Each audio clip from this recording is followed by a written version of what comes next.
Taib. Wa qala radhiyallahu anhu qaumun aqamahumul haqqu li khidmatihi wa qaumun ikhtassahum bi mahabbatihi kullan numiddu haula'i wa haula'i min 'ata'i rabbik wa ma kana 'ata'u rabbika mahdzura. Ya.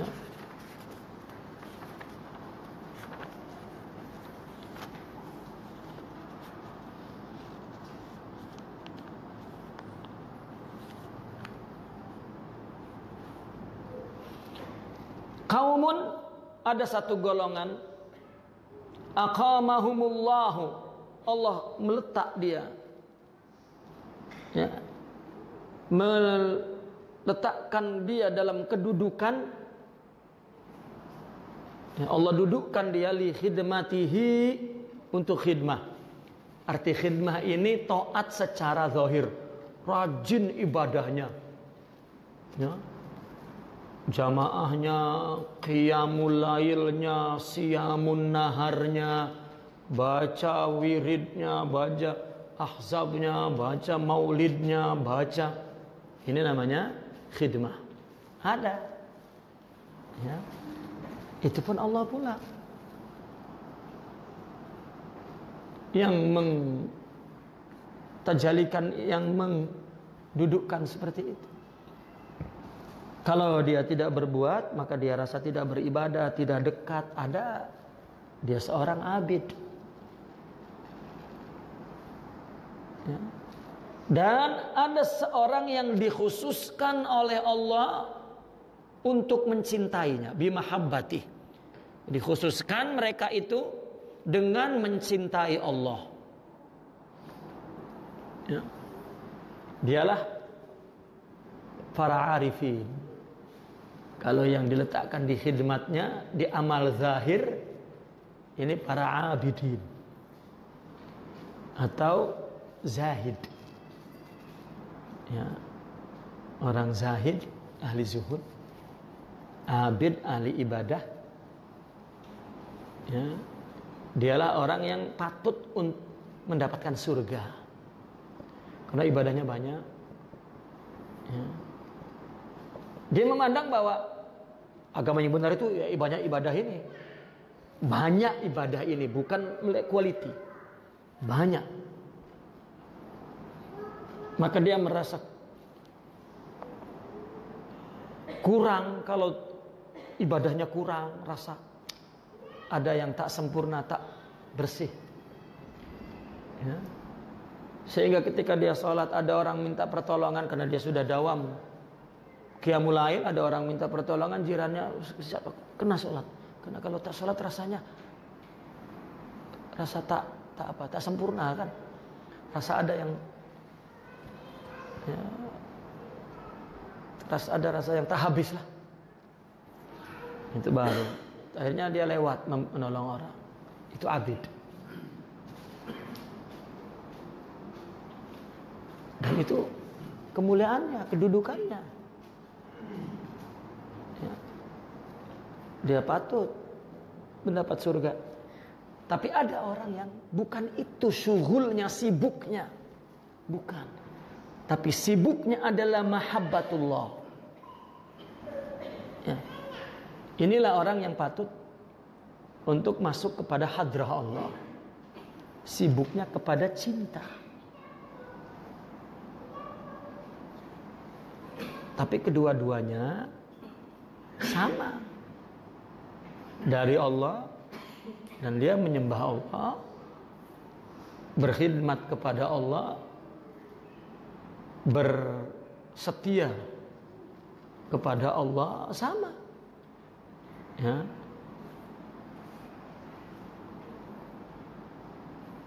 Bedanya yang pertama lebih kepada memandang zahir lebih banyak dibanding quality.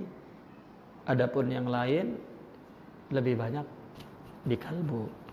Maka dikatakan kullan, semua itu numiddu haula'i, aku yang memberikan madad, pertolongan, ya.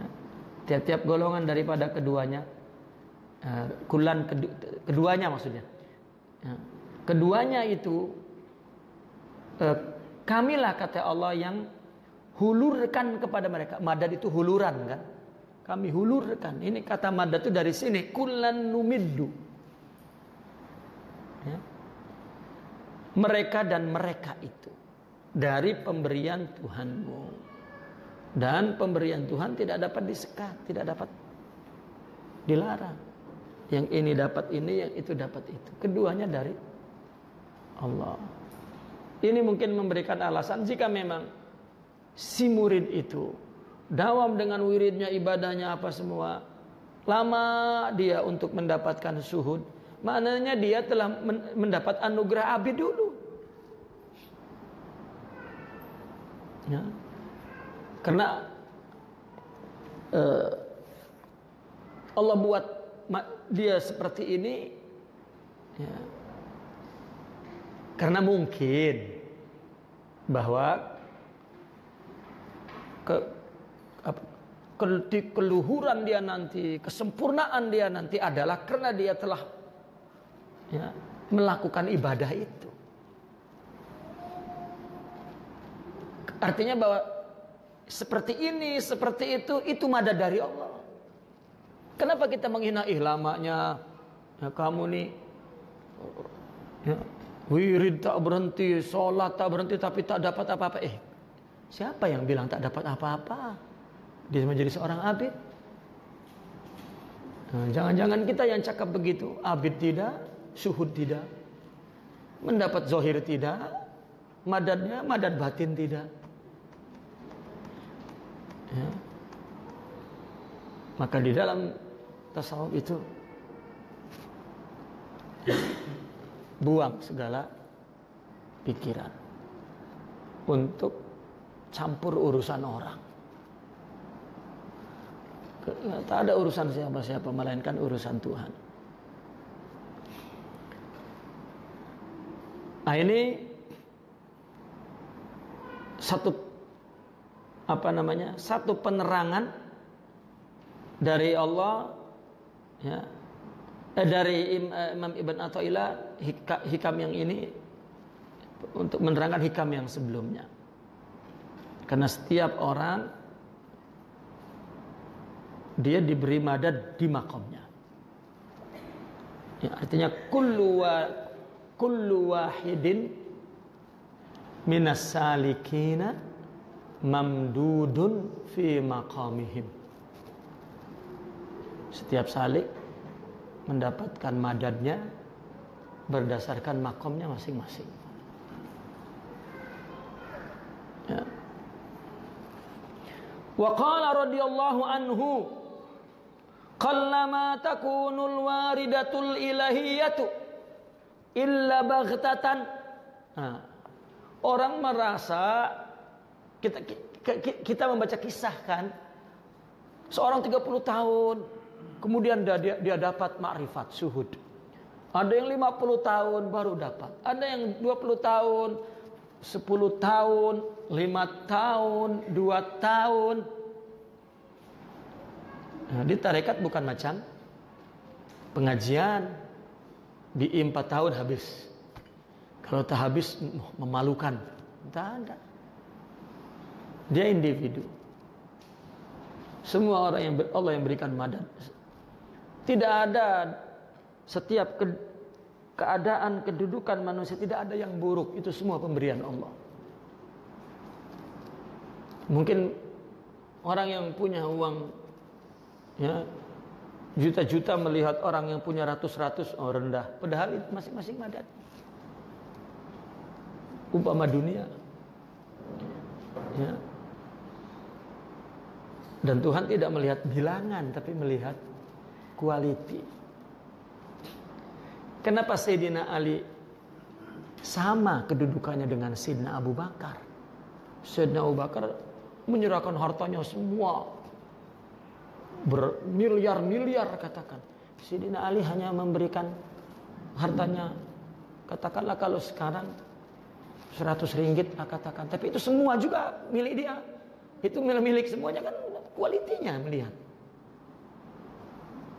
Ya.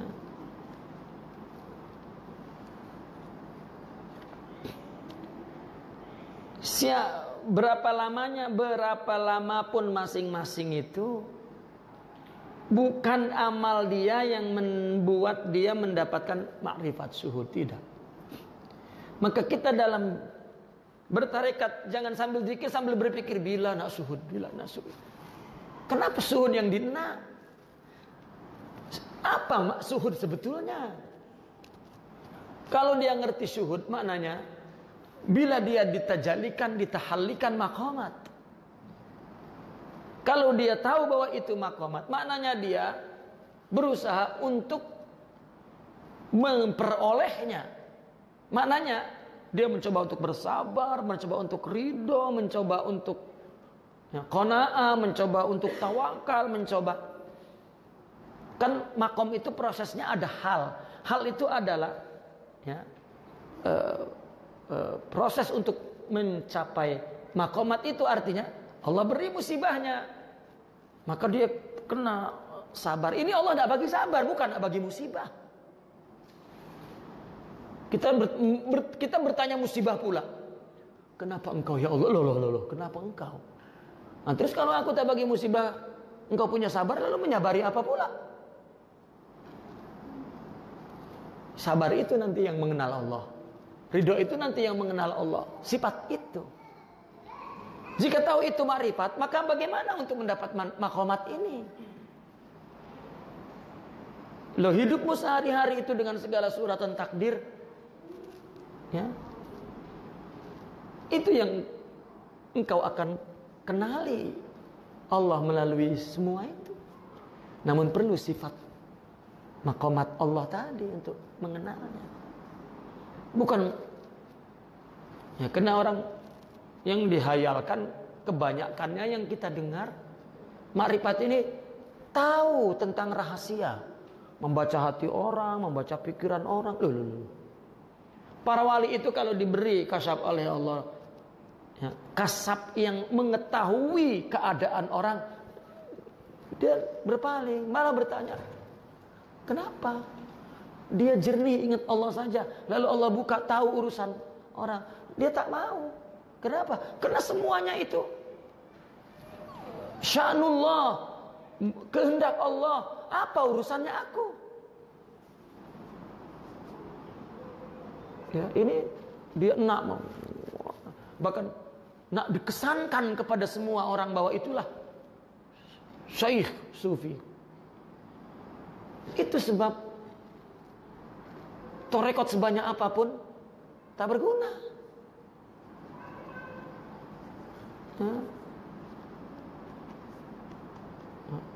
Lebih baik orang yang menghina tarekat itu dia jujur, ya, jujur sudah, membid'ahkan apa. Saya terkadang berpikir jangan-jangan dia yang mendapat makom yang tinggi, orang yang tarekat pelik, ya, muskil, pikirannya kacau, bukannya jernih, nih.